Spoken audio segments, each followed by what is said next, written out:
So I've got about 1.5 cups of warm water, and it's just get it as hot as you can coming out of your faucet. You don't have to boil it or anything, just very warm.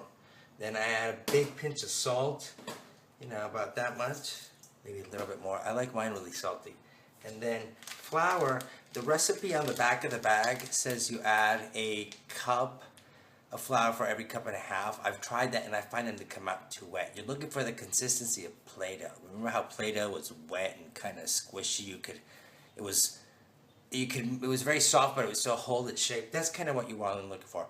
The drier the dough, the harder it's going to be to work with, and the harder they're going to come out in the oven. You want them to be moist and fluffy. So the other thing is always you have to use this kind of flour. Always use this flour. You can find it in the machine, but you can't substitute it. Make sure it's the one in the yellow bag. So it clumps up really easily. So just start adding the flour, not all over your hand, but hopefully in the bowl, little by little. If you add it all at once, what's going to happen is you'll just get all these little lumps, and then they won't be smooth and fluffy in the middle. So don't be afraid to get your hand in there. Just, see how it's starting to look almost like malto meal right now. That's kind of what it looks like. And then I think that's going to be about it. It's still wet, but you see, and as it sits, it soaks up the water, so it becomes even more dry. So, you just want it to be like Play-Doh. And this is what it looks like. It's very, very, very wet and malleable. So after I do that, I use an ice cream scoop to scoop them out, and I'm going to measure and tell you how many ounces it is, if that helps you. You want them all to be about the same weight, because then they'll all cook at the same time in the oven. Turn your oven up to 400 before you start doing this. So you make a little ball, then you roll it, roll it, roll it, roll it, roll it. And then you just kind of pat it down. Mine aren't perfect, but whose is? So that's kind of what you're looking for. You see how thick it is? Like that. And that is 2 5/8 ounces. So let's say 3. So out of, this, out of 1.5 cups of water and how much flour you add, you're going to probably get about 10 of these. So in the next video, I'll show you how to cook them. Now we're going to cook them. I lied. Out of what I just made, that made about 8, not 10. So get a pan, put it on high, a little bit of oil with some paper. Olive oil is great, corn oil, whatever oil you want is fine. High heat. If you have cast iron, that's preferable. And make sure your oven's at 400.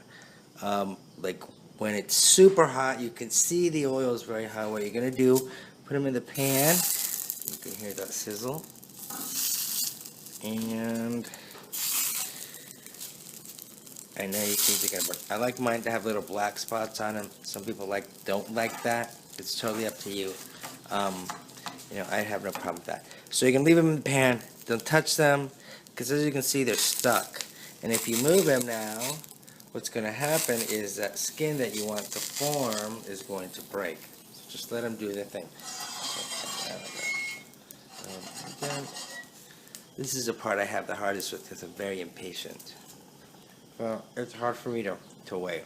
Shall we wait? Anyway, there's ghee. Hi. There you go. Secretly awaiting these arepas. Here comes everybody else. Say hi to Mary for me. Alright, so see how they start to move? That's when you know that they're ready to be flipped. This one isn't yet. Oops, sorry. See, this one is, this one is, this one is. So just flip them with my hand like that. See how it's got a little bit of skin on it and it's got some color? You essentially, crap. Use a spatula, don't do it like me. And you do the same thing. You see how it's crispy, see? And you just do that again, and you do it on the other side. And then after they're done on the other side, the sides, the part right here, as you can tell, is still going to be soft. So that's what's going to be cooked in the oven. And so as you can tell, I haven't put any in. Anyway, this takes about maybe 5 minutes on each side, maybe. In the oven, just do all of them. Don't even think about how long it takes. When you get to the last one, after you're done, leave them in there for about 10 minutes more. The longer they cook, the harder they're going to be on the outside, clearly. The inside will still be really fluffy. So, anyway, I hope this helped, Katie. Take pictures of it and let me know what you're filling them with. Bye.